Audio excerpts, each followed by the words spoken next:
Bueno, muy buenos días. En esta ocasión vamos a hablarles sobre el estudio de impacto ambiental del tramo de la doble calzada entre Santa Marta y Huachaca. Este trabajo está elaborado por Liz Dayana García Quevedo, Juan Camilo Pérez Castro, Paula Andrea Villafane Romero, José David Villamizar Monterrosa y mi persona, Andrés Javier Pérez Oliveros.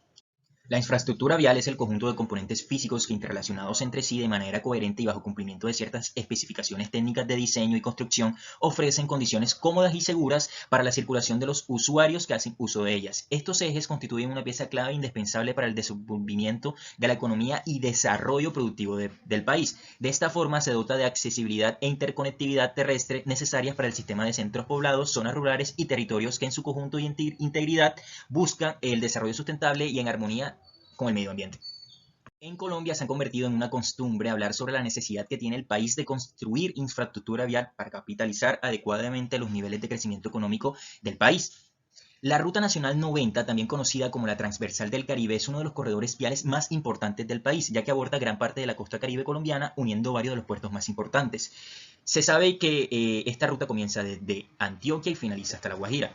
El proyecto busca la construcción de la doble calzada del tramo del corredor vial que conecta la ciudad de Santa Marta con Huachaca, el cual cuenta con una longitud aproximada de 40 kilómetros y consta de terrenos planos a 0 metros sobre el nivel del mar y elevaciones que oscilan entre los 150 y 300 metros sobre el nivel del mar, siendo una de las vías más importantes de la ciudad ya que permite el transporte de turistas a los diferentes destinos turísticos de la ciudad y además facilita el transporte de carga y población entre las diferentes veredas que conforman los corregimientos de Bonda, Huachaca y la ciudad de Santa Marta. El objetivo final de esta concesión es mejorar las condiciones de conectividad y transporte entre los corregimientos de Bonda y Huachaca y la ciudad de Santa Marta, facilitando de esta manera y optimizando además los recorridos entre la ciudad de Santa Marta y La Guajira. Bueno, vamos a hablarle un poco sobre la localización del proyecto. Bueno, el corredor vial de Santa Marta cruza los corregimientos de Bonda, incluyendo las veredas de Tinajas, Cualalitu, las veredas de Calabazo, Nuevo México, El Trompito, Los Naranjos, algunas quebradas como Quebrada Línea, Quebrada Valencia, que quedan en el corregimiento de Huachaca, y los barrios de la ciudad de Santa Marta, los cuales son el 11 de noviembre, 20 de octubre, Garagoa, Nueva Mansión, Villadania de la ciudad de Santa Marta, para un total de 40 kilómetros de recorrido. Actualmente la vía está conformada de concreto asfáltico, con un ancho entre 7 y 8 metros, bermas de 0.5 metros y pendientes longitudinales que oscilan entre 0.5%. En términos de localización con coordenadas, decidimos traerles una imagen donde se visualiza el tramo entre Santa Marta y Huachaca y donde contiene los puntos de inicio y puntos de finalización con sus latitudes y longitudes presentes en el sistema. De acuerdo con el esquema de trabajo propuesto para la construcción y la operación de la doble calzada de Santa Marta, se describen las principales actividades o técnicas del proyecto, las cuales se dividen en tres fases: preconstrucción, construcción, operación, mantenimiento y cierre. En la etapa de preconstrucción comprende la instalación de infraestructura temporal, remoción de la cobertura vegetal, la demolición de infraestructura existente y la contratación de mano de obra y compra de predios. En la etapa de construcción comprende transporte de materiales de construcción, movimientos de equipos, disposición de sobrantes de excavación, disposición de aguas residuales domésticas, disposición de residuos sólidos, operación de maquinaria de construcción, desmonte y descapote, excavaciones relleno o terraplenes y demolición de obras existentes o instalaciones de capas de rodadura. Finalizando, tenemos la etapa de operación, mantenimiento y cierre, la cual básicamente se caracteriza por el tránsito de vehículos, mantenimiento de zonas verdes, intervención, reparación, mejoramiento en tramos de calzada, la limpieza de cunetas, las cuales se visualiza en la imagen, limpieza de alcantarillas, la limpieza y reparación de las señalizaciones. En la etapa de preconstrucción se adecuan zonas de acceso para el ingreso y salida de maquinarias. Además, también en el área de proyecto hay algunas infraestructuras asociadas al proyecto. En la preconstrucción hay unos equipos de transporte horizontal que pueden ser camiones, vagones, traillas, cintas transportadoras o trenes. En los equipos de transporte vertical de materiales pueden haber algunos como las llamadas grúas. En los equipos de compactación y terminación hay placas compactadores que pueden ser vibratorias o compactadoras. También hay algunos rodillos lisos, rodillos neumáticos o rodillos de pata de cabra. En equipos de producción de hormigón se encuentran las plantas mezcladores, los camiones mixer, las bombas vibradoras y en otros equipos y herramientas que se pueden utilizar en la infraestructura asociada se pueden utilizar bombas de agua, martinetes o perforadores. Y bueno, las estructuras asociadas al proyecto son todas aquellas estructuras que se van a utilizar en alguna etapa del proyecto. Una de las primeras infraestructuras son los campamentos permanentes y transitorios. Los segundos son los sitios de acopio y almacenamiento de materiales. Y por último, los sitios para la disposición de material sobrante el proyecto. También se tienen en cuenta las plantas de concreto y finalizando los viajes y los centros de control operativo que sí ya son permanentes debido a que en esto se recauda el dinero para poder mantener este tipo de obra. Ahora bien, teniendo en cuenta lo comentado por el compañero, se hace necesario nombrar sobre el concepto de área de influencia ya enfocado en la parte cartográfica, que me hace referencia más que todo sobre las zonas que tienen un posible impacto debido a la construcción y operación de la doble calzada de Santa Marta a Huachaca, que es un proyecto lineal. Ya no estás haciendo una inferencia que no es algo que se dará puntual, sino que durante una extensión. Y es por ello importante delimitar toda esa área de influencia. Miramos que la cartografía que tenemos acá, desde un principio se encuentra una gran cantidad de densidad que viene siendo poblacional debido a la zona urbana. Pero no solamente se va a quedar ahí, porque también tenemos que reconocer las comunidades étnicas que se comprenden durante esa influencia, porque es necesario mirar también si se necesita una consulta previa de ellas. Si en cuyo caso en ese caso sí se nos dio, entonces se necesita una consulta previa para que no se tenga conflictos durante la construcción. Por eso la importancia de la influencia en dichos proyectos. Asimismo, también la importancia de los diferentes corregimientos que albergan cantidades de comunidades que viene siendo de población. Asimismo, tenemos que identificar los correspondientes que se aplican también en nuestra área de influencia. Miramos que Huachaca justamente se encuentra intersectada más que todo por esa doble calzada, y miramos también el río Huachaca, que ya nos da una distinción de que es una zona, o más que todo un cuerpo de agua que es vital para lo que es el mismo municipio de Santa Marta, debido a que alberga también digamos, esa parte biótica. Entonces es algo que se debe tener en cuenta durante la construcción para evitar un perjuicio que me genere en dichas comunidades. Teniendo en cuenta ya unos conceptos de biótico, abiótico y socioeconómico, debemos determinar lo que es una caracterización.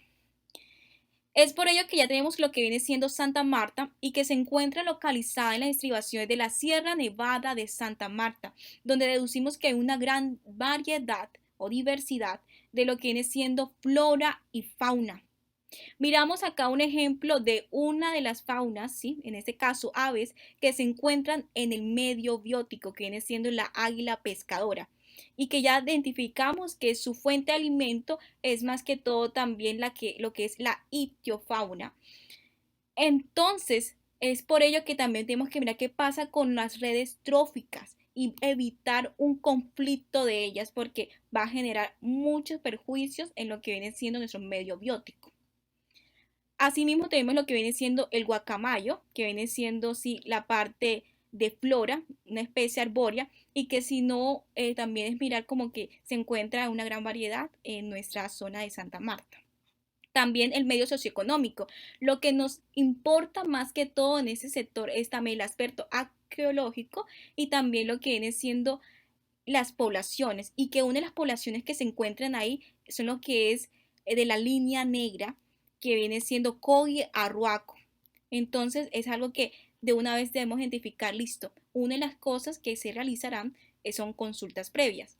En el medio biótico, teniendo en cuenta la parte de clima, se debe decir que en Santa Marta se encuentran, digamos, 4 temporadas, 2 temporadas de lluvia y 2 temporadas de lo que viene siendo sequía.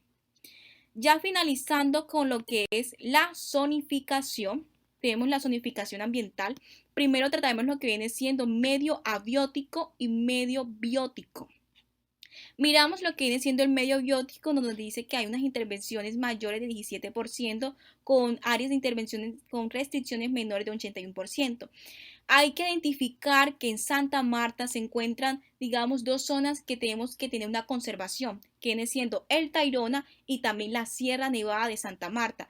Por eso se dan con unas restricciones mayores durante esa zona de la construcción de la doble calzada.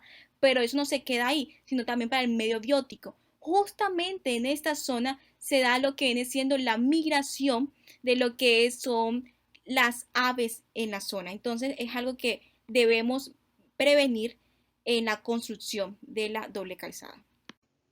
Buen día, mi nombre es Liz Diana García Quevedo, y pues continuando con la parte de zonificación ambiental, para el medio socioeconómico y cultural se obtuvieron categorías de manejo de áreas de intervención con restricciones mayores del 42% y áreas de intervención con restricción menor del 58%, lo cual puede deberse a la presencia de comunidades indígenas y las actividades socioeconómicas de índole turístico que se dan acá. Bien, ahora pues para la zonificación total se tuvieron en cuenta pues todas esas áreas de manejo anterior, o sea, las de exclusión, intervención con restricciones mayores, intervención con restricciones menores y áreas de intervención. y en su orden va de 26%, 44%, 30% y el 0% para un total de 100%. Bien, ahora hablando de los trámites ambientales que se requiere para este proyecto, es importante tener en cuenta el permiso de aprovechamiento forestal, debido a que se realizarán pues talas de árboles y descapote pues de especies de flora que se encuentren pues interviniendo en el proyecto o en el trazado de la vía. Asimismo, se requerirá pues un título minero para el tema de la explotación del subsuelo, un permiso también para el cierre temporal de vías, el cual lo otorguen vías, y pues es importante tener en cuenta también que se debe hacer un aviso previo a los grupos indígenas que se encuentran ubicados en la zona, las cuales ya están previamente identificados. Ahora continuando con la parte de la evaluación ambiental, cabe mencionar que se tuvieron en cuenta los siguientes aspectos: una identificación de los impactos sin proyecto, una identificación de los impactos con proyecto y el uso de matriz de impactos para evaluar estos efectos. Se utilizó el método CONESA, en el cual se tienen en cuenta unos criterios cualitativos, y para la parte cuantitativa se usa la siguiente ecuación. Esto se aplica para el medio abiótico, biótico y socioeconómico y cultural. Ahora, en los resultados de la identificación y evaluación de impactos en el proyecto y teniendo en cuenta las categorías y calificaciones pertinentes según el método CONESA, se encontraron ciertos impactos de relevancia moderada, como la afectación de la dinámica de instituciones, la afectación de la infraestructura vial y daños a la infraestructura de predios, y pues también tener en cuenta que la naturaleza de estos impactos es negativo. Bueno, tocando ahora la parte de identificación y evaluación de impactos con el proyecto y siguiendo los mismos métodos y criterios utilizados anteriormente, es importante mencionar en primer lugar los impactos críticos. Entre estos tenemos los cambios en la calidad de los suelos, la pérdida de suelo, la alteración del uso actual, la afectación de la movilidad peatonal y vehicular, y que a la vez se relaciona con la afectación de la infraestructura vial. Si bien estos impactos se consideran críticos, hay que tener en cuenta también la naturaleza de estos impactos. Por lo menos la afectación de la infraestructura vial, que es muy importante, se considera positiva con la ejecución del proyecto, ya que se va a mejorar esta infraestructura vial. También deberíamos tener en cuenta los que se encuentran en la categoría de severo y moderado, debido a que también pues algunas tienen una naturaleza positiva con esta ejecución, que pueden mejorar el medio socioeconómico, abiótico y biótico. Ahora, pasando a hablar un poco acerca del plan de manejo ambiental, es necesario tener en cuenta que en el desarrollo de cualquier obra civil durante la etapa de preparación se generarán de manera temporal una serie de impactos que pueden ser tanto positivos como negativos. Por tal razón, con el plan de manejo ambiental se busca prevenir o corregir el impacto ambiental con el fin de poder mantener o mejorar las condiciones del medio ambiente. A continuación podemos apreciar uno de los programas estipulados, el cual es el de gestión del manejo ambiental encontrado en el medio abiótico, el cual básicamente tiene el objetivo de poder analizar las obras, medidas y actividades con la finalidad de llevar a cabo la conformación y estabilización del talude.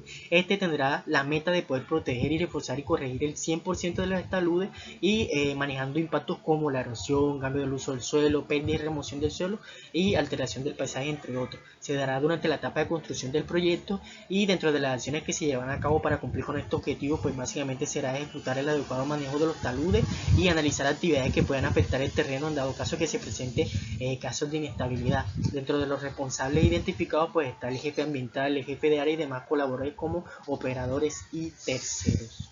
En la siguiente ficha apreciamos lo que sería el programa para el manejo y conservación de especies en veda, el cual se presenta en el medio biótico y tiene como objetivo poder proteger las especies nativas de flora que se encuentran vedadas en peligro crítico alrededor del área del proyecto, rescatar y ubicar los brinzales y latizales de las especies de flora amenazadas, rescatar y utilizar las epifitas que se encuentran en el área que ocupará el corredor de vía y demás áreas de objetos de intervención de la ejecución del proyecto, y como meta pues básicamente de cumplir el 100% con estos objetivos establecidos anteriormente, ya que manejará impactos como disminución de la cobertura vegetal, pérdida de biodiversidad, cambio en la estructura y composición florística. Este también pues se realizará dentro de la etapa de construcción, ya que busca prevenir o mitigar. Dentro de las acciones para poder desarrollar pues se realizarán programas de capacitación ambiental, medidas para la prevención de afectaciones de la flora silvestre, rescatar y trasladar brincales, entre otros, y pues dentro de los responsables identificados pues está el jefe ambiental, el jefe de área y demás colaboradores como operadores y terceros.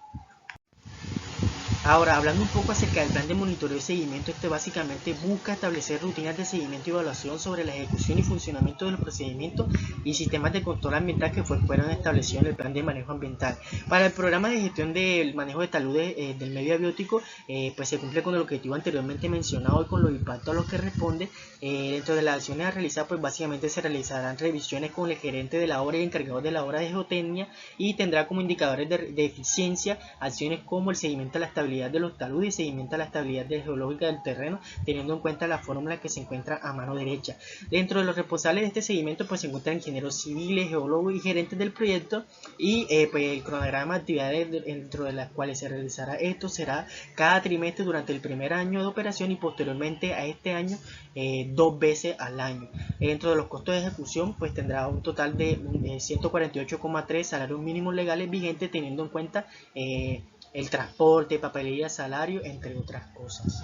Siguiendo con el programa para el manejo y conservación de especies en vedas del medio biótico, dentro de las acciones por desarrollar pues se realizará una verificación y monitoreo del programa de protección de especies en veda, teniendo en cuenta como indicador de eficiencia poder verificar la ejecución de todas las medidas del manejo ambiental orientada a la protección de las especies en veda.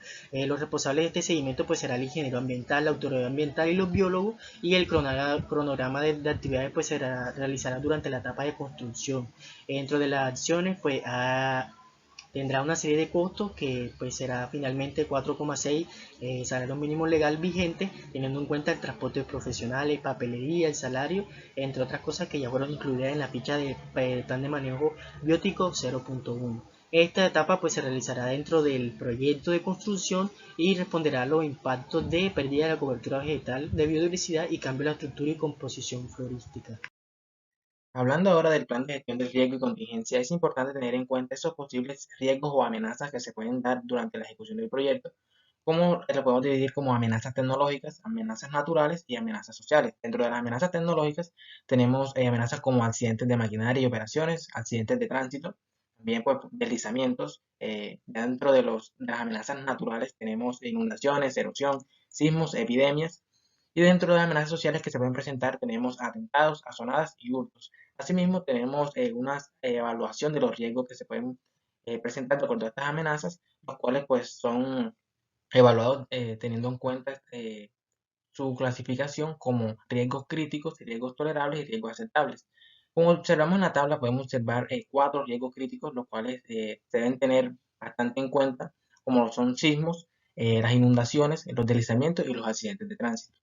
Para desglosar un poco este plan de contingencias, tenemos inicialmente el plan estratégico, el cual tiene como objetivo principal garantizar el manejo oportuno y eficiente de los recursos técnicos, humanos, económicos con los que va a contar el contratista para poder cubrir las posibles emergencias que se puedan presentar durante la ejecución de este proyecto de infraestructura vial. Asimismo, tenemos definidos unos tipos de contingencias de acuerdo, por decirlo de alguna manera, el grado de gravedad que estos puedan presentar, como contingentes tipo 1, los cuales pues el accidente está localizado específicamente en un área específica. Tenemos los contingentes tipo 2, que son emergencias leves localizadas, las cuales los sucesos abarcan más allá del área específica del proyecto. Y están en las contingencias tipo 3, que ya son contingencias graves, las cuales el riesgo es bastante superior y en primera medida a las amenazas naturales y tecnológicas críticas que ya mencionamos.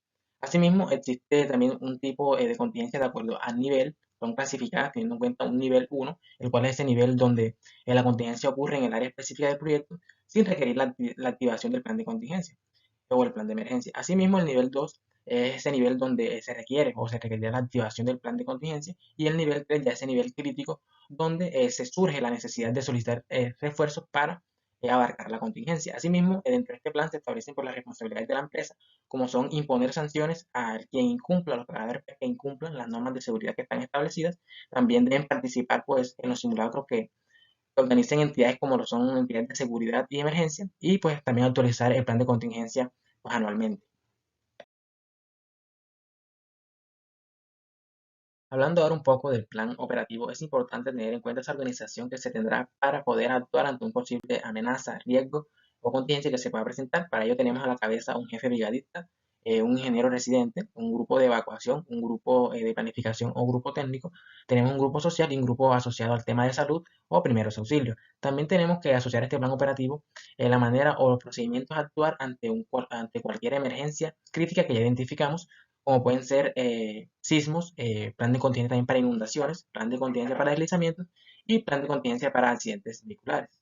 Bien, por último, dentro del plan informativo tenemos que se realizarán señalizaciones y carteles en los diferentes frentes de obra, comunicados de prensa, capacitaciones a los trabajadores que de manera directa e indirecta estén influenciados dentro de las actividades de la obra y también pues manuales de cumplimiento para las normas de seguridad.